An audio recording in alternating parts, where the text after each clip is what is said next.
வணக்கம். இன்றைய முக்கிய நிகழ்வுகள்.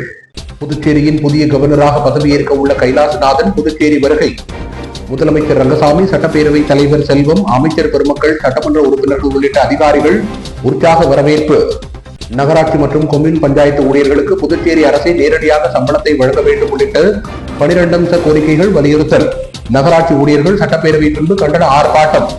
வில்லியனூரில் பிரசித்தி பெற்ற கோகிலாம்பிகை உடனுரை திருக்காமேஸ்வரர் ஆலயத்தின் ஆடிப்புற தேரோட்டம் கோலாகலம். ஏராளமான பக்தர்கள் பங்கேற்று சுவாமி தரிசனம்.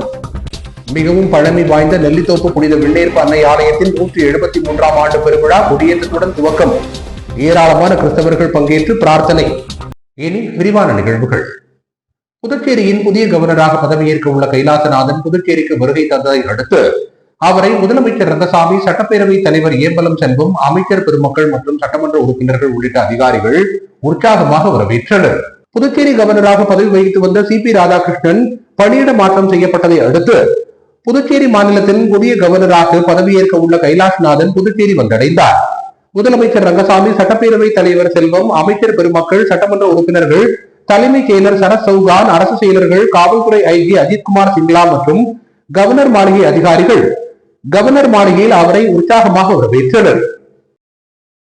நகராட்சி மற்றும் கொம்யூன் பஞ்சாயத்து ஊழியர்களுக்கு அரசை நேரடியாக சம்பளம் வழங்க வேண்டும் உள்ளிட்ட 12 அம்ச கோரிக்கைகளை வலியுறுத்தி நகராட்சி ஊழியர்கள் சட்டமன்றம் பின்பாக கண்டன ஆர்ப்பாட்டத்தில் ஈடுபட்டனர். நகராட்சி மற்றும் கொம்யூன் பஞ்சாயத்து ஊழியர்களுக்கு சம்பளம் மற்றும் பென்ஷன்களை புதுச்சேரி அரசை நேரடியாக வழங்கிட வேண்டும். 2016ஆம் ஆண்டு அமல்படுத்தப்பட்ட 7வது ஊதிய குழுவின் நிலுவைத் தொகையை வழங்கிட வேண்டும். ஓய்வு பெற்ற ஊழியர்களுக்கு வழங்கப்பட வேண்டிய பணிக்கொடைகள் உடனடியாக வழங்க வேண்டும் என்பன போன்ற கோரிக்கைகளை வலியுறுத்தி புதுச்சேரி நகராட்சி மற்றும் கொம்யூன் பஞ்சாயத்து ஊழியர்களின் கூட்டு போராட்ட குழு சார்பில் கண்டன ஆர்ப்பாட்டம் சட்டப்பேரவை பின்பு நடைபெற்றது. இந்த ஆர்ப்பாட்டத்தில் சுமார் 300க்கும் மேற்பட்ட ஊழியர்கள் கலந்து கொண்டு கோரிக்கைகளை வலியுறுத்தி கண்டன கோஷங்களை எழுப்பினர். இந்த போராட்டத்திற்கு வேளாங்கண்ணி தாசன் தலைமை தாங்க கூட்டு போராட்ட குழுவை சேர்ந்த சகாயராஜ், ராஜா, பாலமுருகன், முருகவேல், ஆறுமுகம், தங்கராஜ், செல்வம், ரவி, கதிரேசன் ஆகியோர் முன்னிலை வகித்தனர். மேலும் சம்மேளனத்தை சேர்ந்த பிரேமதாசன், ரவிச்சந்திரன், ராதாகிருஷ்ணன், கிறிஸ்டோபர், ஆனந்த கணபதி, கலியபெருமாள், ஆனந்தராஜன் மற்றும் செய்தி தொடர்பாளர் கலைமாமணி, டாக்டர் நமச்சிவாயம் உள்ளிட்ட பலர் கலந்து கொண்டு கோரிக்கைகளை வலியுறுத்தி கண்டன கோஷங்களை எழுப்பினர். வில்லியனூரில் பிரசித்தி பெற்ற கோகிலாம்பிகை உடனுரை திருக்காமேஸ்வரர் ஆலயத்தில் நடைபெற்ற ஆடிப்பூர தேரோட்ட விழாவில் அமைச்சர்கள் நமச்சிவாயம், தேனி ஜெயக்குமார், சட்டமன்ற எதிர்க்கட்சித் தலைவர் சிவா உள்ளிட்ட ஆயிரக்கணக்கான பக்தர்கள் கலந்து கொண்டு தேரை வடப்பிடித்து இழுத்து சுவாமி தரிசனம் செய்தனர். புதுச்சேரியில் மிகவும் பிரசித்தி பெற்ற வில்லியனூர் கோகிலாம்பிகை சமேத திருக்காமேஸ்வரர் கோவிலில் ஆடிப்புற திருவிழா கடந்த 29ஆம் தேதி கொடியேற்றத்துடன் தொடங்கியது. நாள்தோறும் சிறப்பு அபிஷேகம், சிறப்பு வாகனங்களில் சுவாமி வீதி உலா நடைபெற்று வந்தது. இந்நிலையில் ஆடிப்பூர திருவிழாவின் முக்கிய நிகழ்ச்சியான திருத்தேரோட்டம் வெகு விமரிசையாக நடைபெற்றது. அலங்கரிக்கப்பட்ட தேரில் சுவாமிகள் எழுந்தருளி திருத்தேரோட்டத்தில் கலந்து கொண்டு பக்தர்களுக்கு அருள்பாலித்தனர். அமைச்சர்கள் நமச்சிவாயம், தேனி ஜெயக்குமார், சட்டமன்ற எதிர்க்கட்சித் தலைவரும் தொகுதியின் சட்டமன்ற உறுப்பினருமான சிவா ஆகியோர் வடம் பிடித்து இழுத்து தேரோட்டத்தை தொடங்கி வைத்தனர். இதில் சுற்றுவட்டார கிராமங்களை சேர்ந்த ஏராளமான பக்தர்கள் மற்றும் பள்ளி மாணவர்கள் கலந்து கொண்டு தேரை இழுத்து சுவாமி தரிசனம் செய்தனர். செவ்வாய்க்கிழமை என்று நடைபெற்ற சட்டப்பேரவை நிகழ்வுகளை பார்வையிட வந்து சுப்பிரமணிய பாரதி அரசு பெண்கள் மேல்நிலைப்பள்ளி மாணவிகளுக்கு சட்டப்பேரவை தலைவர் ஏம்பலம் செல்வம் புத்தகங்களை பரிசாக வழங்கி வாழ்த்து தெரிவித்தார். புதுச்சேரி பட்ஜெட் கூட்டத்தொடர் கடந்த 31ஆம் தேதி கவர்னர் உரையுடன் தொடங்கியது.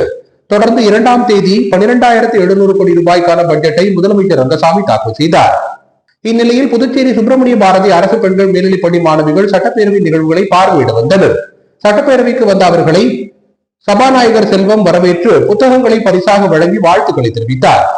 இந்நிகழ்ச்சியில் சட்டமன்ற உறுப்பினர்கள் KSP ரமேஷ், நேரு என்கிற குப்புசாமி, செந்தில்குமார் மற்றும் மாவட்ட ஆட்சித்தலைவர் குலோத்துங்கன் ஆகியோர் உடனிருந்தனர். தங்களை பணி நிரந்தரம் செய்ய வலியுறுத்தி சுகாதாரத்துறையின் கீழ் பணியாற்றும் NHM ஊழியர்கள் சட்டமன்றம் பின்பாக கவன ஈர்ப்பு ஆர்ப்பாட்டத்தில் ஈடுபட்டனர். புதுச்சேரி அரசு நலவழித்துறையின் கீழ் இயங்கும் புதுச்சேரி மாநில சுகாதார சங்கத்தில் தேசிய சுகாதார இயக்க திட்டத்தின் கீழ் மருத்துவர் முதல் கடைநிலை ஊழியர்கள் வரை சுமார் 700க்கும் மேற்பட்ட ஊழியர்கள் தொகுப்பூதிய அடிப்படையில் நோயாளி கவனிப்புப்படி, சீருடைப்படி போன்ற எந்தவித சலுகைகளும் இன்றி கடந்த 18 ஆண்டு காலமாக சொற்ப ஊதியத்தில் பணியாற்றி வருகின்றனர். இந்நிலையில் முதலமைச்சர் ரங்கசாமி 10 ஆண்டுகள் பணிபுரித்த தேசிய சுகாதார இயக்க ஊழியர்கள் பணி நிரந்தரம் செய்யப்படுவார்கள் என்னும் அறிவிப்பை சட்டசபையில் அறிவித்தார். ஆனால் இன்று வரை செயல்பாட்டுக்கு அது வரவில்லை. இதனை அடுத்து சுகாதாரத்துறை ஊழியர்கள் பணி நிரந்தரம் செய்ய வேண்டி அரசுக்கு தங்களது கோரிக்கையை நினைவூட்டும் விதமாக சட்டப்பேரவை பின்பு நினைவூட்டல் கவன ஈர்ப்பு ஆர்ப்பாட்டத்தில் ஈடுபட்டனர். இந்த கவன ஈர்ப்பு ஆர்ப்பாட்டத்திற்கு வெற்றிவேல் தலைமை தாங்கு பிரகதீஸ்வரன் மற்றும் நிர்வாகிகள் பாலமுருகன், அருள்ராஜ், தமிழ்ச்செல்வி, ஹரிதாஸ், செந்தாமரை கண்ணன், குரு, சித்தம்மா ஆகியோர் முன்னிலை வகித்தனர். சம்மேளனத்தை சேர்ந்த பிரேமதாசன், ரவிச்சந்திரன், ராதாகிருஷ்ணன், கிறிஸ்டோபர், அமைப்பு செயலாளர் ஆனந்த கணபதி, துணைத் தலைவர் வானவரம்பன், துணை பொதுச் செயலாளர் இளங்கோவன், செயலாளர் கலியபெருமாள், சுகாதார சம்மேளன தலைவர் முனுசாமி, பொதுச் செயலாளர் ஜவஹர், பொருளாளர் மணிவண்ணன், துணை பொதுச் செயலாளர் ஜெகநாதன், செய்தி தொடர்பாளர் கலிமாமணி டாக்டர் நமச்சிவாயம் ஆகியோர் கண்டன உரை நிகழ்த்தினர். மேலும் சங்கத்தின் முக்கிய நிர்வாகிகள் உள்ளிட்டோர் இந்த நினைவூட்டல் கவன ஈர்ப்பு ஆர்ப்பாட்டத்தில் திரளாக கலந்து கொண்டனர்.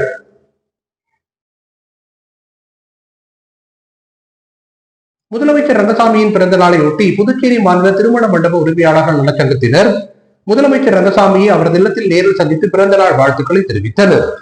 முதலமைச்சர் ரங்கசாமியின் பிறந்த நாளை ஒட்டி புதுச்சேரி மாநில திருமண மண்டப உரிமையாளர் நலச்சங்கத்தினர் முதலமைச்சர் ரங்கசாமியை அவரது இல்லத்தில் சந்தித்து பிறந்த நாள் வாழ்த்துக்களை தெரிவித்தனர்.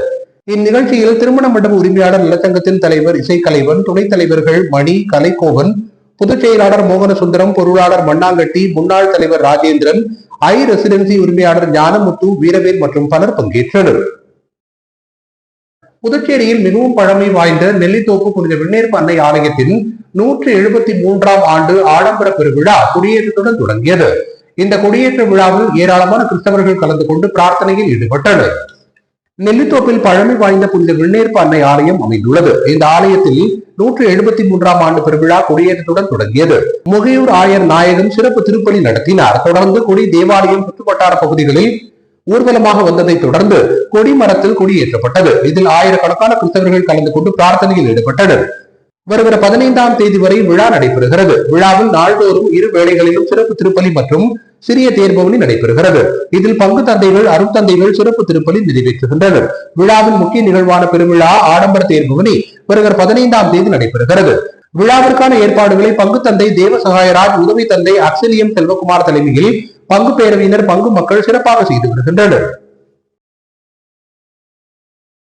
திருக்காஞ்சி ஸ்ரீ கங்கைவராக நதீஸ்வரர் ஆலயத்தில் ஸ்ரீ காமாட்சி அம்மன் திருத்தேர் திருவீதி உலா வெகு விமர்சையாக நடத்தப்பட்டது. இதில் ஏராளமான பக்தர்கள் கலந்து கொண்டு தேரை வடப்பிடித்து இழுத்து சுவாமி தரிசனம் செய்தனர். வில்லியனூர் கொம்யூன் திருக்காஞ்சி பகுதியில் எழுந்தருளியுள்ள அருள்மிகு ஸ்ரீ காமாட்சி மீனாட்சி உடனுரை ஸ்ரீ கங்கைவராக நதீஸ்வரர் ஆலயத்தில் ஆடிப்புற பிரம்மோற்சவ விழா கடந்த மாதம் 28ஆம் தேதி மாலை கொடியேற்றத்துடன் தொடங்கியது. தொடர்ந்து ஆலயத்தில் சிறப்பு அபிஷேக ஆராதனைகளுடன் சிறப்பு பூஜைகள் செய்யப்பட்டு மின் அலங்காரத்தில் ஸ்ரீ காமாட்சி அம்மன் சுவாமி திருவீதி உலா வந்து பக்தர்களுக்கு அருள்பாலித்தார். 9 நாட்கள் பிரம்மோற்சவ விழா நிறைவு பெற்ற நிலையில் விழாவின் முக்கிய நிகழ்ச்சியாக அம்மனுக்கு காலை பால், தயிர், பன்னீர், மஞ்சள், சந்தனம் உள்ளிட்ட பலவித திரவியங்களால் அபிஷேகங்கள் நடத்தப்பட்டு சிறப்பு அலங்காரத்தில் ஸ்ரீ காமாட்சி அம்மனின் திருத்தேர் வீதி உலா நடைபெற்றது.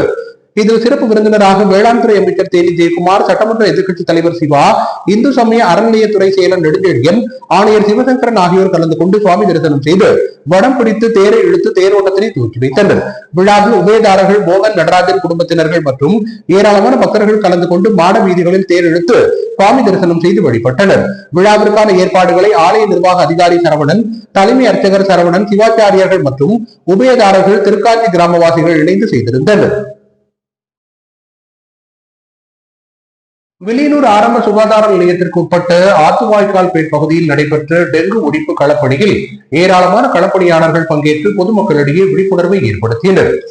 புதுச்சேரி நலவழித்துறை தேசிய கொசு மற்றும் பூச்சிகளால் பரவும் தடுப்பு திட்டம் வில்லியனூர் ஆரம்ப சுகாதார நிலையம் மூலம் தீவிர டெங்கு ஒழிப்பு வில்லியனூர் ஆரம்ப சுகாதார நிலையத்திற்குட்பட்ட ஆத்துவாய்க்கால் பேட் பகுதியில் நடைபெற்றது. இந்த முகாமிற்கு சுகாதார ஆய்வாளர் மதிவதனன் தலைமையில் சுகாதார உதவி ஆய்வாளர்கள் ஐயனார், ரவிச்சந்திரன் முன்னிலையில் களப்பணியாளர்கள் அன்பரசன், கோவேந்தன், திருக்குமரன், லோகேஸ்வரன் மற்றும் ஆஷா பணியாளர்கள் காமாட்சி, ஷர்மிளா பானு, தேஜா, ஹம்சா, தமிழ், குணசுந்தரி ஆகியோர் அப்பகுதியில் உள்ள வீடுகளில் டெங்கு களப்பணி மேற்கொண்டனர். வீடுகளை சுற்றி உள்ள பகுதிகளில் உள்ள தேவையற்ற பிளாஸ்டிக் பொருட்கள், டயர், பானை, உரல், தேங்காய் குடுவை போன்றவற்றை கண்டறிந்து வீட்டின் உரிமையாளர்களை வைத்து அப்புறப்படுத்தினர். மேலும் தேங்காய் மட்டைகளை நிமிர்த்தி வைக்காமல், நீர் தேங்காமல் கவிழ்த்தி அடுக்கி வைக்கவும், தேவையுள்ள தண்ணீர் பானையை மூடி வைக்கவும், தேவையற்ற பானைகளை கவிழ்த்து வைக்கவும், தேவையற்ற பொருட்களை முறையாக அப்புறப்படுத்தவும், தேவையற்ற டயர்களை தவிர்க்கவும், மேலும் தேவையெனில் ஓட்டை போட்டு மழை தண்ணீர் தேங்காமல் தடுக்கவும், தண்ணீர் தொட்டியை மூடி வைக்கவும், அலங்கார பூஞ்செடிகளில் தண்ணீரை வாரம் ஒருமுறை மாற்றவும் பொதுமக்களிடம் விழிப்புணர்வு ஏற்படுத்தப்பட்டது. பொதுமக்களுக்கு டெங்கு கொசுக்கள் பரவாமல் தடுக்கும் வழிமுறைகள், டெங்கு நோயின் அறிகுறி பற்றியும் எடுத்துரைத்து டெங்கு விழிப்புணர்வு துண்டு பிரசுரங்களும் வழங்கப்பட்டது. இத்துடன் இன்றைய நிகழ்வுகள் நிறைவடைந்தன. வணக்கம்.